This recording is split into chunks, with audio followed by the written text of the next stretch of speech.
What's good, everybody? I'm Keandre, this is Hoop Intellect, and welcome back to the channel. Now, I know it's been a minute since we last did a video on this rookie class, but I do think it's time. I felt like the best way to do this was to just pick my all rookie teams, and then whoever's not in there, we'll talk about in a part 2 video. Now, starting with the guy who's been the most impressive rookie from the beginning, and would be my pick for rookie of the year if the season ended today, Cleveland's Evan Mobley. Not enough good things can be said about him. I was one who felt like it might take at least, 30 games or maybe even his first year to really start putting star level impacts on games consistently, but he's done it from the jump. While he has benefited from playing next to 2 first-time All-Stars, to me he's been the glue that makes this weird lineup work. He's one of the undisputed best defenders in the league as a first-year player, and I don't think we can put enough emphasis on just how rare that is. Guards continue to try to fry him on switches like he shouldn't make an all-defensive team, which hasn't been done by a rookie since Tim Duncan in 1998, and I believe only 5 times in history, correct me if I'm wrong. Duncan, Robinson, Elijah Wan Bull, and Abdul-Jabbar were all second-team all-defense as rookies. Simply put, Evan Mobley has been as advertised. All the reasons he was compared to the likes of AD, Bosh, Kevin Garnett have come to fruition. Now he's still got a ways to go as a 3-point shooter, and the offensive game is still super raw, but he's already putting up 15 a night and making great passing reads, which gives you a little insight into how good he can really become. Under 3 to go in the half. Garland works on Holiday. Lost it for a moment. Shovels to Mobley. Now to the number 1 overall pick, Cade Cunningham. It hasn't been without rough patches, but I think anyone who is still concerned with him in any way just hasn't watched him enough. Something that basically no other rookie can say is he's coming to this situation as the best player and catalyst for his team on a nightly basis. Not Mobley, not Scottie, Giddy, Franz, Jalen Green, no one else has consistently had to be that guy. Recently, that game against Denver where he went for 34, 8 and 8 and 4 blocks was unbelievable. Only the greatest player ever in Michael Jordan has put up that stat line as a rookie, and he was 2 years older than Cade is now. I think it's fair to ask for some more game-to-game consistency as a shooter. He's drastically improved his percentage from the depths of where it was to start, and he's been on an absolute tear off the bounce in January. But he's definitely liable to go 5 for 8 one night and then 1 for 10 in the next. And then the turnovers got to get a little bit more under control at some point. With Cade, I honestly wouldn't rule out a second half run at the Rookie of the Year award if he has more big time performances. It could end up being an interesting conversation between him and Mobley considering their vastly different team situations, but that's going to take an excellent effort. As amazing as Mobley has been, and he has been that guy, I still think Cade has the highest ceiling in the class, and he'd still be my number 1 pick. Cunningham. Nice feed inside. That was beautifully done. In the fourth quarter for the Suns have resulted in 4 turnovers here in the fourth. Tough shot by... While most had Scottie Barnes in that general area of where he was picked, he of course turned some heads when he went to Toronto at 4. As soon as it happened, it was clear what direction the Raptors were about to go in playing long and athletic unless your name is Fred VanVleet. And for the most part, Scottie has been that guy. It's to the point that he's been one of 2 rookies that surprised me the most in the entire class. The stuff he's done as a scorer, creating buckets for himself, being aggressive and getting to the rim, and then the unbelievable flashes of the Dirk fades, the threes, and pull-ups that just haven't been a part of his game at all in the last 2 to 3 years has blown me away, and it's a testament to his work. For him to get into the league, bring all that great energy, playmaking, and solid but spotty defense has been a home run. I think he's been a bit miscast in roles that he shouldn't be in defensively at times, like shutting down Luka. But if you're a Raptors fan, you have to be excited about how he's going to look in the future, and I think his sophomore jump could be special. The other rookie that has completely exceeded my expectations is Franz Wagner. Franz was absolutely worthy of being picked where he was, but that lack of aggression and sort of wavering confidence that we saw at times in Michigan completely evaporated, and he's been a killer in moments this year. He got 38 against the Bucks, and he's about to make a living off of those runners and hooks out of the pick and roll or dribble handoffs. He's huge and low-key might be a legitimate 7-footer, though he's listed at 6'10", who is extremely fluid, can really pass it, and defends several different positions at a high level. He's cooled down a little from that hot streak he had when Orlando was dealing with a ton of injuries, but he's still been very good with everyone in the lineup. In terms of the Rookie of the Year race, it looked like he might make a real run there, but even though that's maybe not the case, he's still been in an exclusive club, and his all-around display has earned him a spot on the rookie first team halfway through the year. Josh Giddy has kind of been a higher volume version of what I expected to see this season. He's such a unique player, entering the league as one of the very best passers, doing special things on a nightly basis, whether it be in transition or just finding an unorthodox angle off the pick and roll, or running to a certain spot on the floor unassuming just to rifle a bullet to his teammate that even he wasn't expecting. It's just been an interesting and entertaining watch. And at some point, I think Giddy has double-digit assist potential.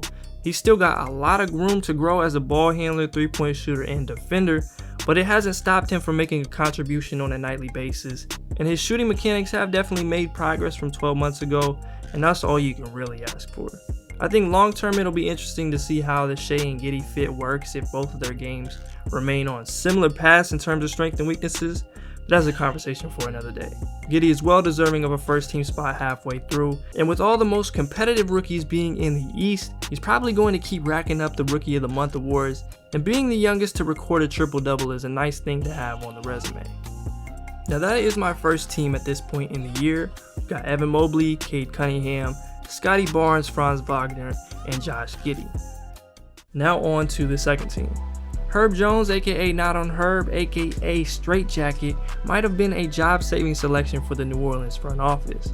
In a season that has been full of mistakes and disappointment, Herb has been the man, becoming one of the better and most versatile defenders in the league and a solid offensive weapon. It hasn't been spectacular on that end, but he's done his thing, getting all the way to the bucket on his drives, running some pick and rolls, and actually shooting the ball at a very high clip since he's gotten legit playing time. About 40% on 2 attempts is beautiful for Herb. If there was a 6th spot on first team, it might be Herb's. I know New Orleans doesn't hit the consciousness of the masses, but not enough good things can be said about the 35th pick. On a lot of nights, I actually think he's been their second best player, and that's a very rare thing to say about a second round pick in the first half of their rookie year.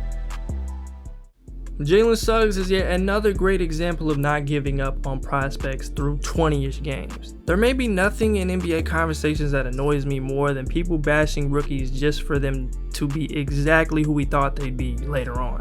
There's a difference between being constructive and pointing out areas they're struggling and labeling players bust because of raw stat lines and early bad performances. If that was the case, everyone's new favorite player, Anthony Edwards, would be in Guangdong right now if you had reactionary fans decided.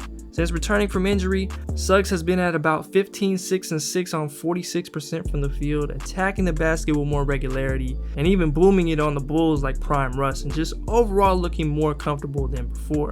But even then, early on, he still had a ton of really encouraging games against Toronto, the first quarter versus Brooklyn, and even his last before getting hurt against Philly. His combination of defensive prowess, passing ability, and improvement as a scorer has him here comfortably for me. I had no doubts Chris Duarte would be an instant impact player in the league. Regardless of how you feel about him going in the lottery at 24 years old, the dude can flat out hoop. My man was getting double teamed against one of the championship favorites in the Warriors less than 40 games into his career.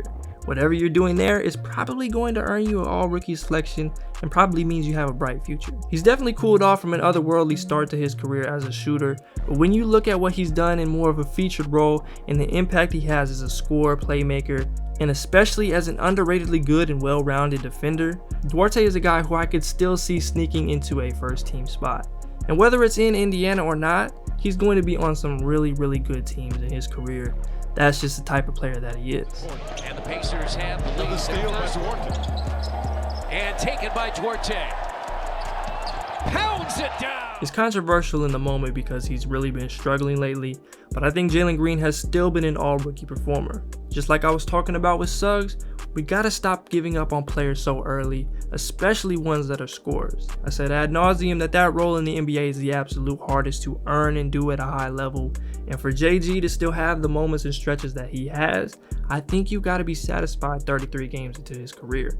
Now that doesn't mean he doesn't have a road ahead of him to get to where he wants, especially physically, finishing at the rim, defensively, and hopefully with a little help role-wise from his coaching staff and front office. But the guy that I and many others thought was the third best player in this draft has still shown that unique ability to create shots, the alien level athleticism, and moments of immense potential. I also don't know if I've ever seen a player get more blame for his bad team being bad than Green. I think Houston fans will tell you it's definitely been a group effort. Is it okay to be a bit disappointed or critical of his play? Sure. But everyone develops at a different pace, and he's still got a spot on the second team for me. Together. Stepping back, Jalen Green. And for the final spot on the team, I have a two-way tie between Alperin Şengün and Dasumu.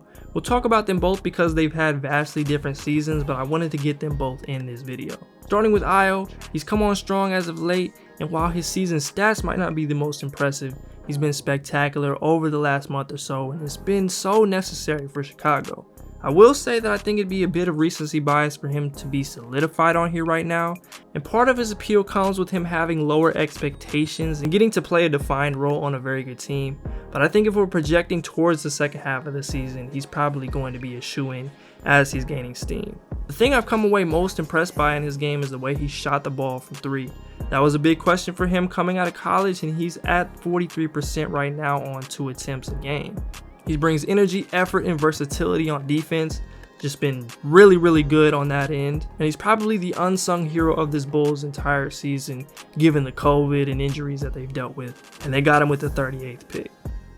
Now in terms of entertainment value, 16th pick Alperin Şengün is definitely near the top. I mean, there aren't a ton of big men in the league that can give you what he can footwork and post move wise, or make the passes that he does. And the ones that do are all-stars or at least borderline.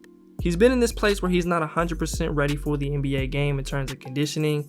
The fouling is still an issue, but when he's out there, he's just been so effective offensively. A lot of people immediately blame the coaching staff for his lack of playing time, but it's all a process. Şengün himself has said that conditioning has been a tough task for him. You know, he's still learning English, and it's not going to be the easiest transition. But in those 18-ish minutes a game, you can see the makings of a future Sabonis-like offensive weapon. He just plays so dang hard. That's part of the reason he's in foul trouble, but it often gets him extra possessions, catches guys off guard on drives, and defensively, I give him a round of applause. He's been really solid based on my expectations, recovering really well and coming up with the most blocked shots without getting more than 15 inches off the ground I think I've ever seen. But in all seriousness, Şengün definitely deserves to be in heavy consideration for an all-rookie team to me, and I felt like it wouldn't be right if I didn't talk about him in this video. Boy, Şengün was in there a long time. Oh my goodness.